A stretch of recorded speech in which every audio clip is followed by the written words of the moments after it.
Thank you, David. Good afternoon. I want to start doing something slightly different. So I'd like you all to sit up straight and close your eyes. And we're going to have a little meditation. Okay, so I just want you to focus on breathing. And we're going to do this for a minute, so you don't have to panic.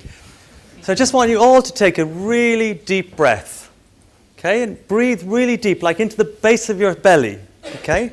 And when you get there, just hold it for a second or two before you let it out. And when you let it out, just keep on expelling, even when you're normally wanting to breathe back in again. Push that out a bit further, and again hold it. And just repeat that a few times.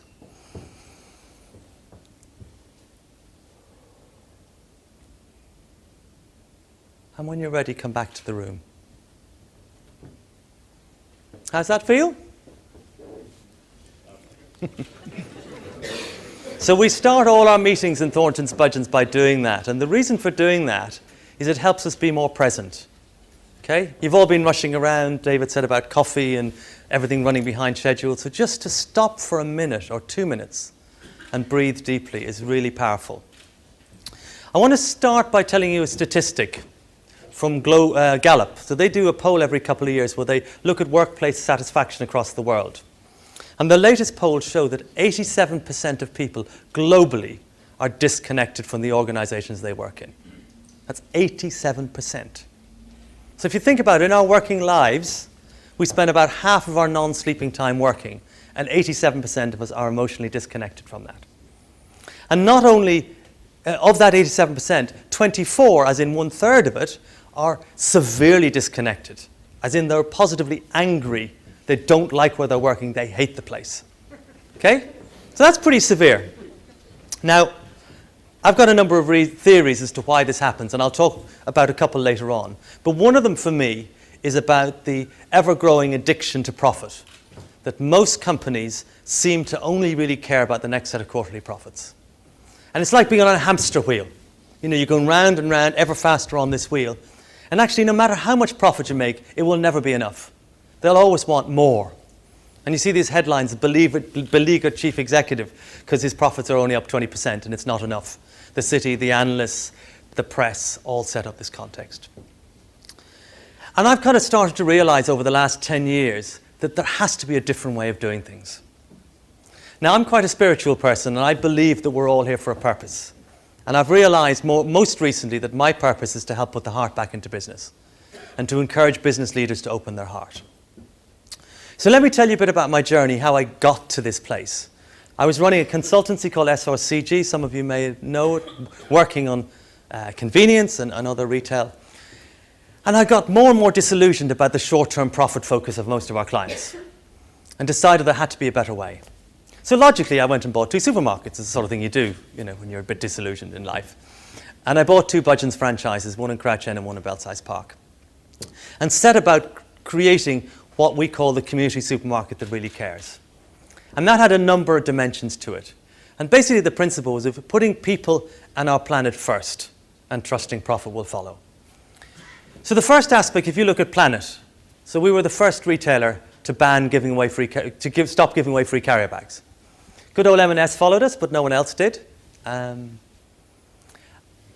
that started a trend.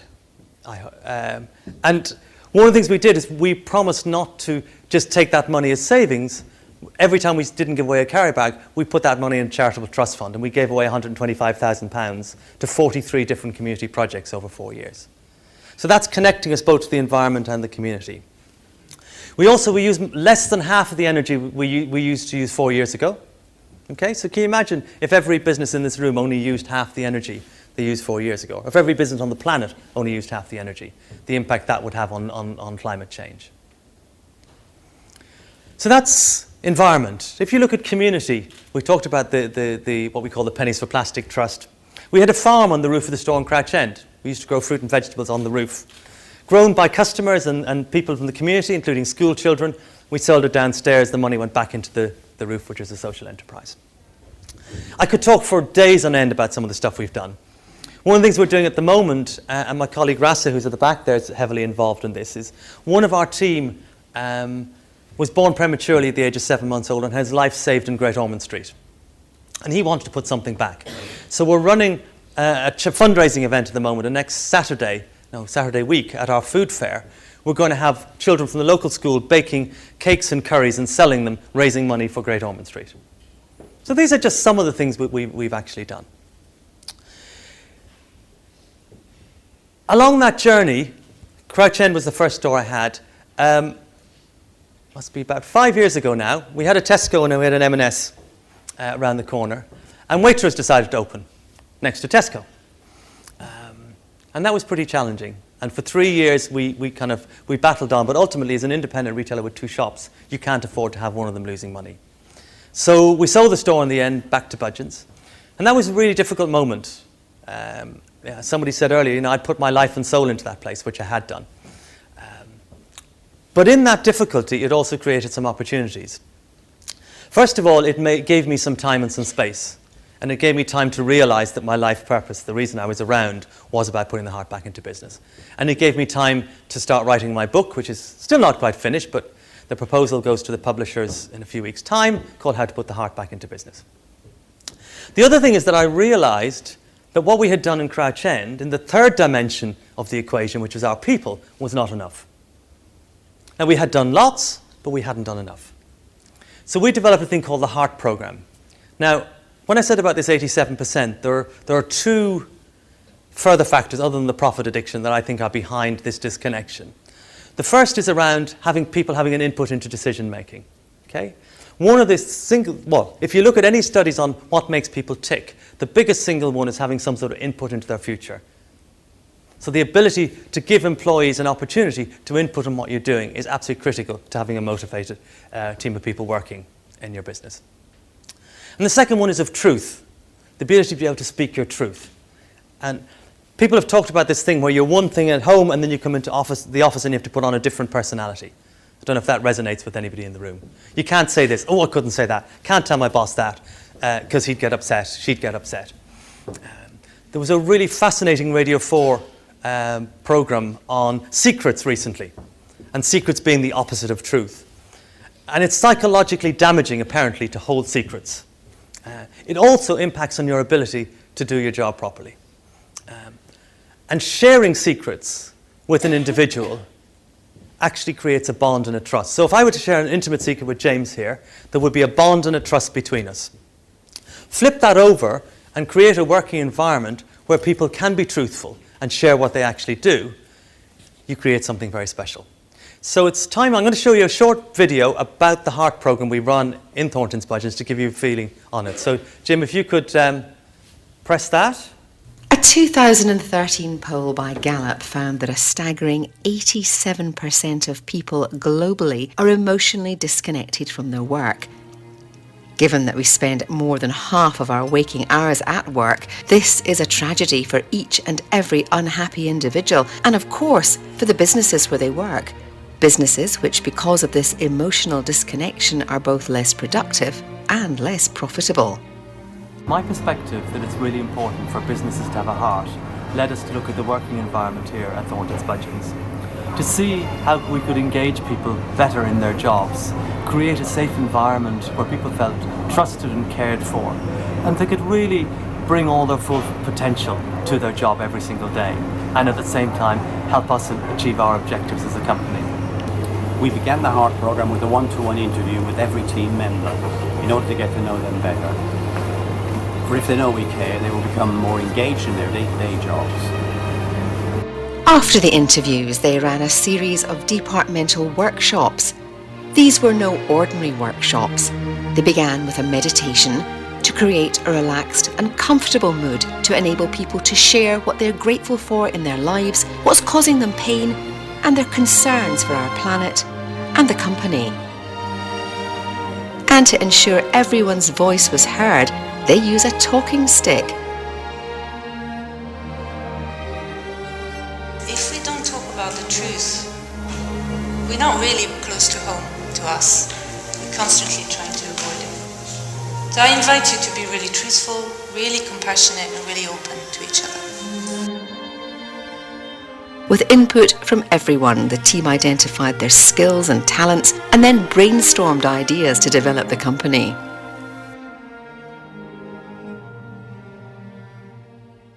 It's made me feel good. You feel more confidence, you feel more open with your colleagues.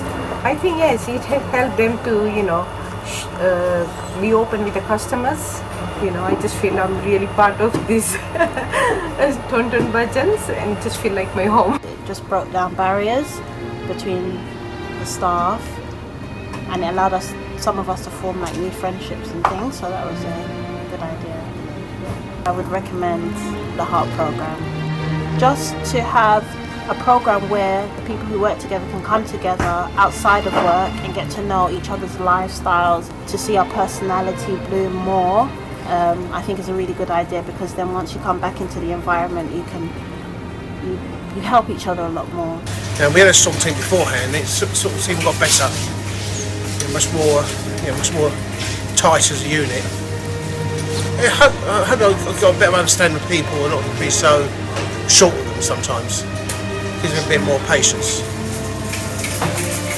I even tried to do the same heart program at home. Wow. And it was really interesting to hear from my family what they're thinking about that. And we start, feeling better, more close, and even now love is more bigger and bigger.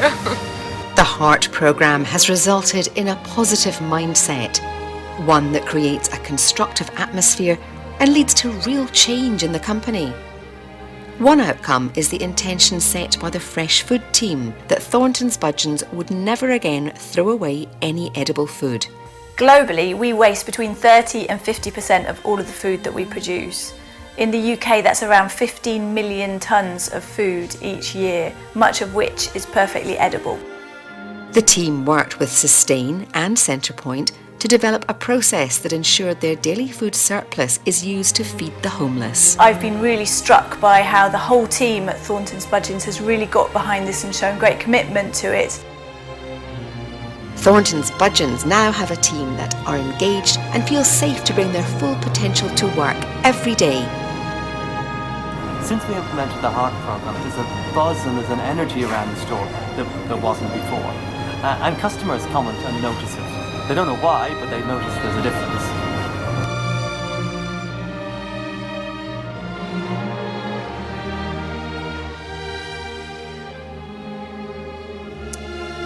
Thank you very much.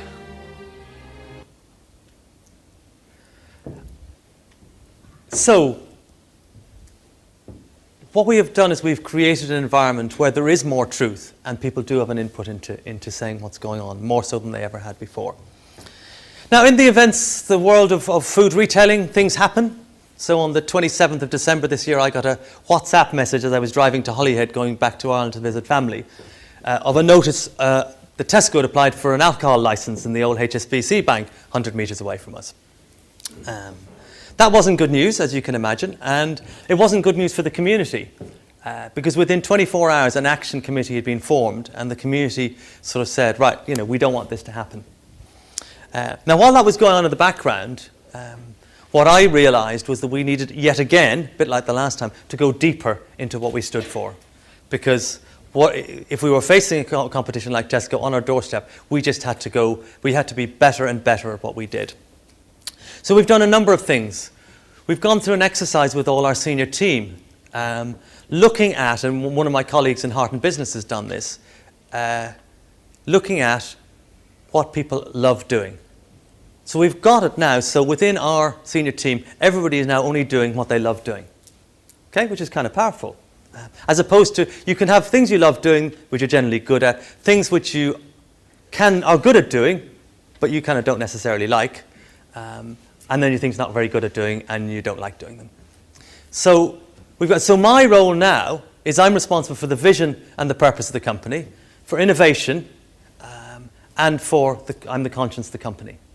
And that's all I have to do. And I love doing all those things. So I'm really motivated every day to do those, as are my colleagues. The next thing we're doing is we're setting up a council.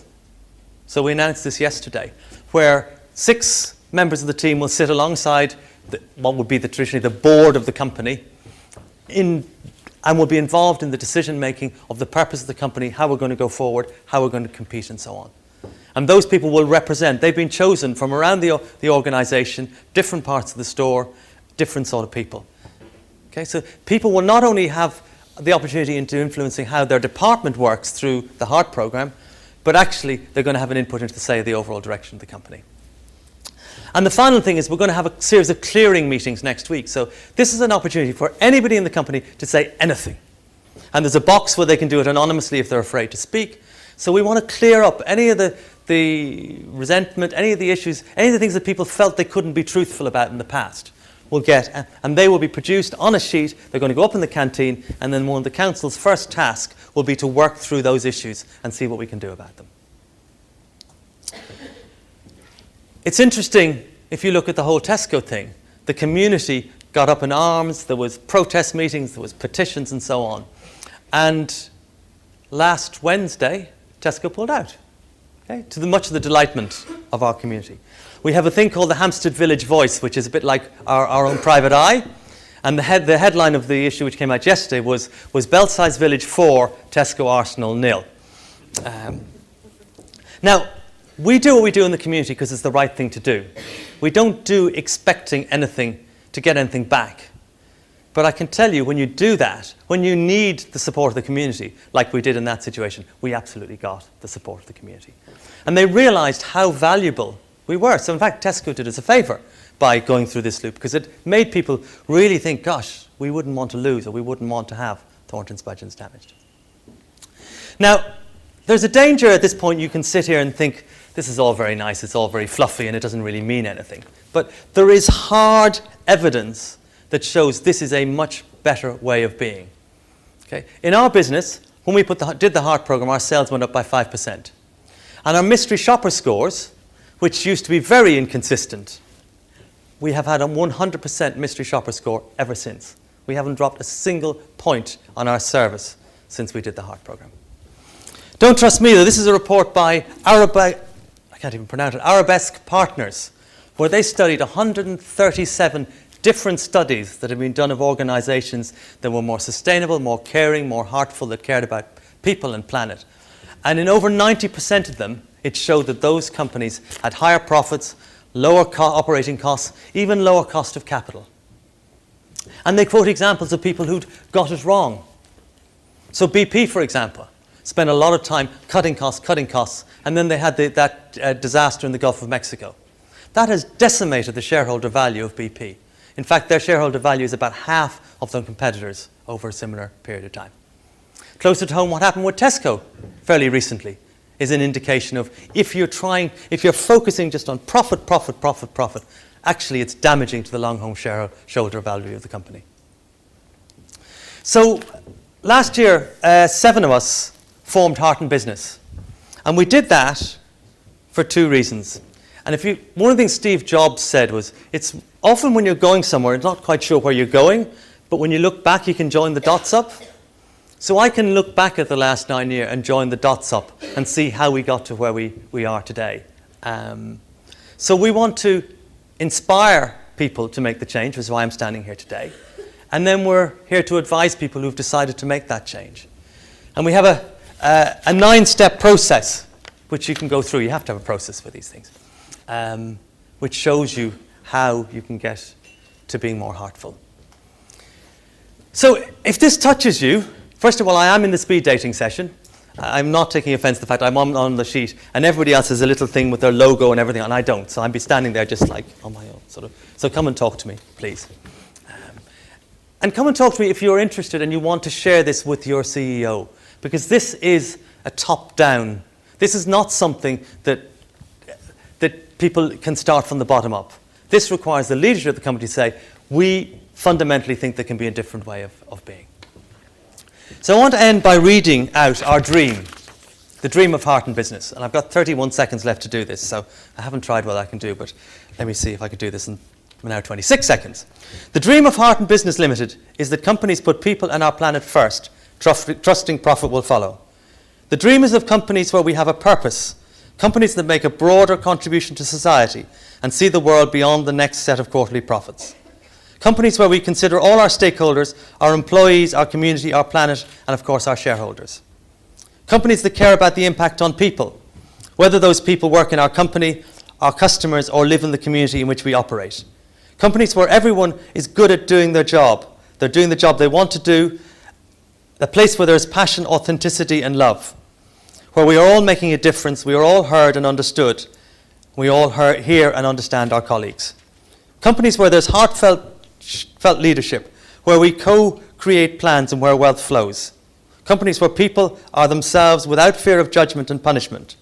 Companies that care about our planet, that consider future generations. Companies that take into account what we are leaving behind for our children and grandchildren. This is our dream of how companies will thrive in the future. Indeed, some companies already are. In fact, at Heart and Business, we believe this is the only way forward.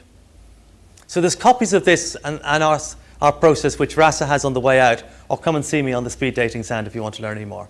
Thank you very much. And sorry, David, I did go over by about 10 seconds.